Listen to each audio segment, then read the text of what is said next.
તાલુકાનું પાટણ વાવ એટલે છેલ્લું ગામ, રાજકોટ જિલ્લાનું આપણું છેલ્લામાં છેલ્લું ગામ આ પાટણ વાવ.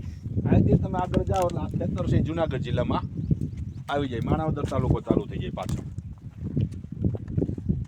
ગોંડલ સ્ટેટનું, આપણે ગોંડલ સ્ટેટના જ બધા ગોંડલ સ્ટેટનું છેલ્લું ગામ ભગવતસિંહજી બાપુ. તમે ભગવતસિંહજી બાપુ ગામના જ છો, ગોંડલ સ્ટેટના જ. એમ ગોંડલ સ્ટેટનું પણ આ છેલ્લું ગામ. ભગા બાપુનું રાજ અહીંયા લગી હતું ને આ કોઠો જે છે ને સ્ટેટ વખતનો બનેલો છે, ભગા બાપુએ બનાવેલો. આ કોઈ પાંડવો કાળનો આ નથી.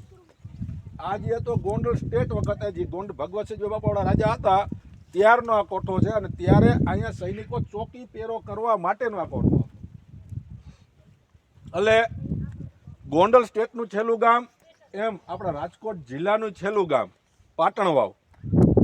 પાટણ વાવના ઓસમ પર્વત ઉપર તમે આવ્યા છો ત્યારે ઓસમ પર્વત આનું નામ શું કરવા પડ્યું? સેટેલાઇટ ઉપરથી આનો સીન જોવો ને પર્વતનો, એટલે ઓમ આકાર છે આખા. સેટેલાઇટ ઉપરથી તમે જ્યારે આ પર્વતનો સીન જોઈએ આપણે તો ઓમ આકાર છે, એટલે પર્વતનું નામ ઓસમ પર્વત કહેવાય. તમે અત્યારે જે ભીમકુંડ જોયો, ભીમકુઈ એટલે આપણે ભીમકુંડ, એની અંદર પાણી કોઈ દિવસ ખૂટ્યું નથી.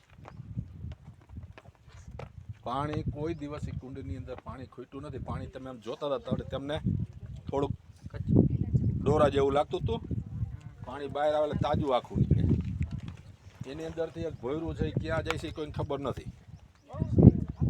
એટલે ઓસમ પર્વત ઓમ આકારનો આખો પર્વત છે. હિડમ્બાનું વન અહીંયા છે. હિડમ્બા મહાભારતમાં નામ સાંભળ્યું હતું ને? કોણ હતા હિડમ્બા? હે, ભીમના પત્ની. હા, રાક્ષસી નો કહી શકાય. કોક બોયલું રાક્ષસી. ભીમના ઘરેથી એમ. ભીમના ઘરેથી હિડમ્બા અહીંયા થઈ ગયા. હિડમ્બાનો નામ એવું છે ને હિડમ્બા, એટલે હિડમ્બાનો હિંચકો પણ અહીંયા છે. હિડમ્બા અહીંયા જે હિંચકે બેહતી અને ભીમ જે હિંચકે ઝુલાવતા એ હિંચકો અહીંયા છે. એ જોવો હોય છે ને તો હું તમને બતાવીશ. જોવો ને? પણ હિડમ્બા હિંચકાવતા ને ભીમ બેહતા. પછી બે બેચારા ઝઘડો થયો. તે ભીમે જે હિંચકો નાખ્યો ને તે હિંચકો પડ્યો ક્યાં? તમને વચમાં કંઈક બોર્ડ એવું તો ગામનું હાડફોડી. હાડફોડી ન્યા હિંચકો પડ્યો હતો. એટલે એ હિંચકે તમને આજે લઈ જાઉં, પણ એ આપણે જમીન જવાનું છે. ક્યારે? હા, હિડમ્બાના હિંચકે ન્યા તમને જમીન છેલ્લે લઈ જવાના છે, કારણ કે થોડુંક આકરું છે. સમજાય? ભૂખ જમીન જાય ને તો વાંધો ના આવે. એ સમયે સર ભગવતસિંહજી રાજાએ અહીંયા આ કોઠો બંધાવી દીધો અને અહીંયા એક સૈન્યનો પેરો રાખતા હતા કે જેથી કરીને આ ભૂમિની માથે કોઈ ભક્તિ કરવાવાળા માણસ હોય તો એને કોઈ જાતનો વિક્ષેપ ઊભો થાય નહીં. એટલે આ ધર્મની ભૂમિ છે અને વીરોની ભૂમિ છે. આ ભૂમિને આપણે આ એટલા વંદન કરવાના છે. વંદન કરી અને નજારાનો આપણે આનંદ લેવો છે. કાંઈ તકલીફ કોઈને હોય કાંઈ હોય તો હજી પીપરમેન્ટ છે, પાણીની સુવિધા છે, દવાની સુવિધા છે. અને ડોલી બેહાડો આપણે ડોલી છે. હા, એટલે હોય. લઈ લાવો. બસ બસ અહીંયા જ ઉભા રહ્યો, અહીંયા જ ઉભા રહ્યો.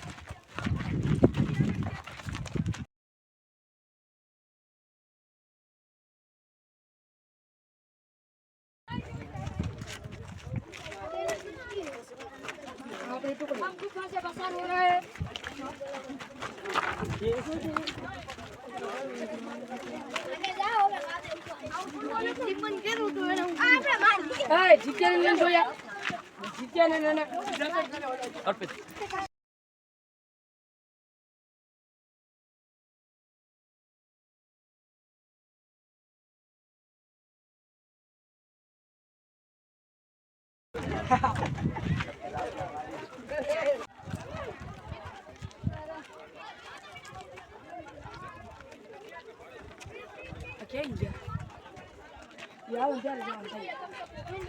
સાહેબ થતું ને? હા ને, હવે પૂરું થઈ ગયું. હવે પૂરું થઈ ગયું.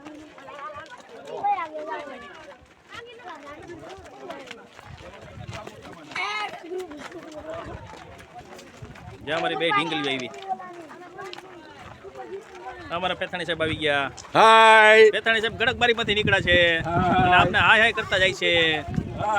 હાય.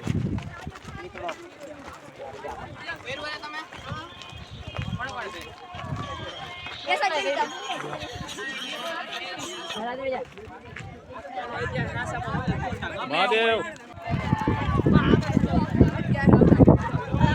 ઓય હું થયો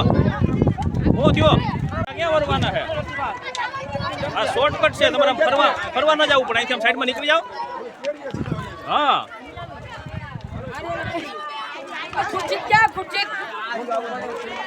देखा तो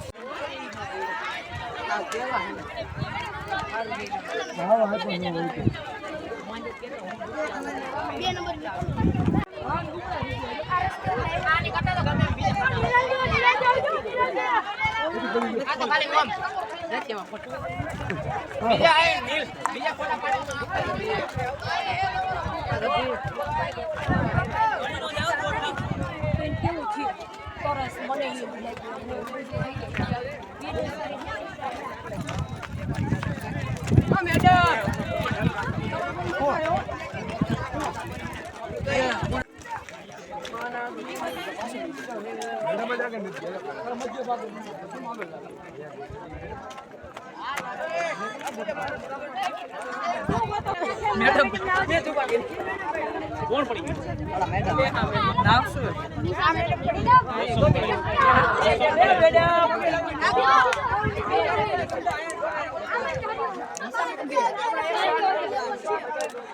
निशा मैडम के उषा मैडम અલા ઉભા રહેજો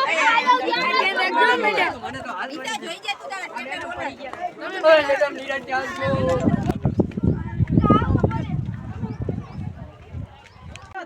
आमा जे छो मैडम दवा आई હોય તો કાઈ ए જોઈ જોલા કાટા હે ઓય આમરા લો કાટા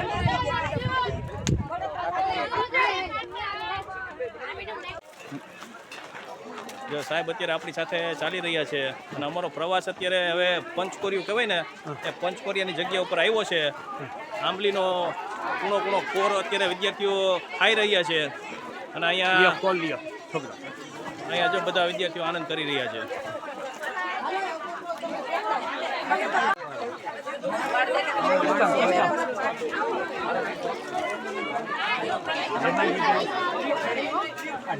કાંઈ ન આવવું જોઈએ એના કરતાં આપણો વિડીયો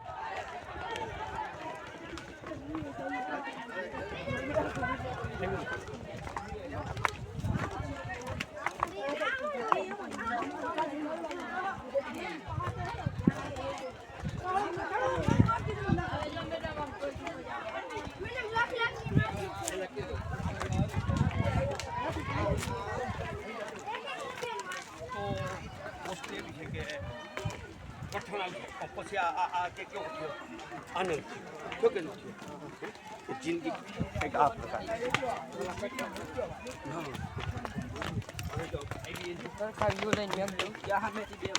બહુ જ મજા આવ્યો ભાઈ પંકજ એટલે કાદવમાં ખીલના એ કઈ નહીં હેમાંગી નહીં પાડી હતી મને કઈ આંબલીના વૃક્ષ નીચે ફોટો પાડી દે વિદ્યાર્થીઓ બધા અત્યારે ફોટોગ્રાફી કરી રહ્યા છે.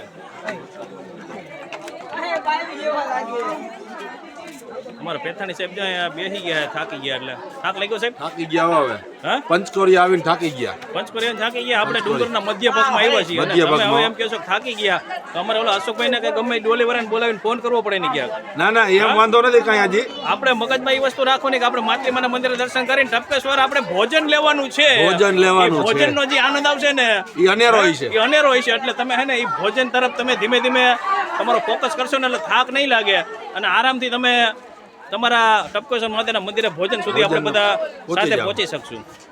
જ્યાં સાહેબના પગમાં થોડી તકલીફ હતી પણ હવે એને કઈ વાંધો નથી અને એ એમ કહે છે કે ના ના કઈ વાંધો નથી, મહાદેવની કૃપાથી. હા શરૂઆતમાં થોડુંક એવું લાગે કે આપણે કીધે ચડાય કે નહીં ચડાય, પણ પછી ધીમે ધીમે વાંધો ના આવે.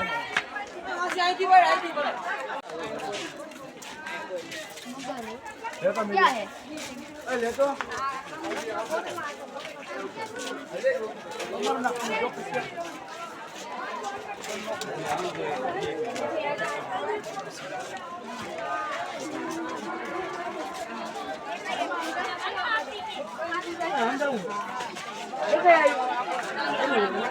ડુંગરના મધ્ય ભાગની અંદર અત્યારે પંચકોરી છે, ત્યાં બધા આવ્યા છે. આ બાજુ ઝાડનું વૃક્ષ છે.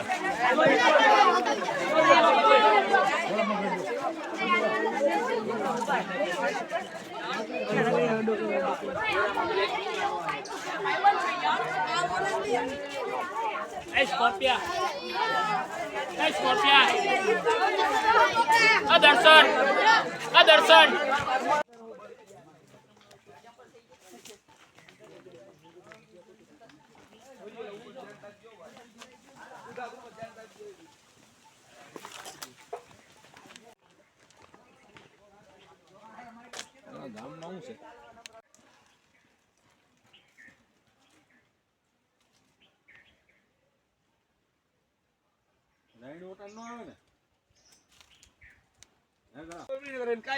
જો આ વૃક્ષ છે ને રાયણ છે, અને એમાં જો રાયણમાં મોલ આવી ગયો છે. ઉનાળામાં જે રાયણું પાકે છે ને છોકરા એ રાયણું છે. ફોટા પડવાની. અને આ જે ગ્રુપ છે ને બાળકોનું, આપણે એની સાથે આપણે વિશેષ આનંદ આવે છે, અને એ બાળકો પણ આપણી સાથે સાથે જ રહે છે. જો અત્યારે ઓલા કૃષ્ણ ભગવાન જ્યારે ઓલા ગોપીઓના વસ્ત્રો લઈને કદમના વૃક્ષ ઉપર ચડી ગયા હતા, એમ ઓલા ભાઈ જો અત્યારે વૃક્ષ ઉપર ચડી ગયા છે. અને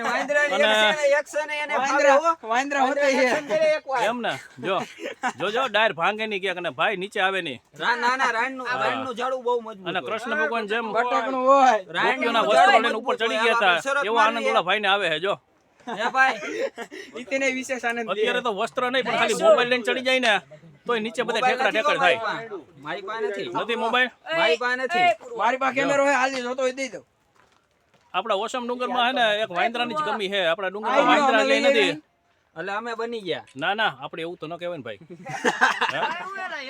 હા એવું ન બોલે. તું વાંદરો જ છો, તારા મન વાંદરો કે જાજો ફેર.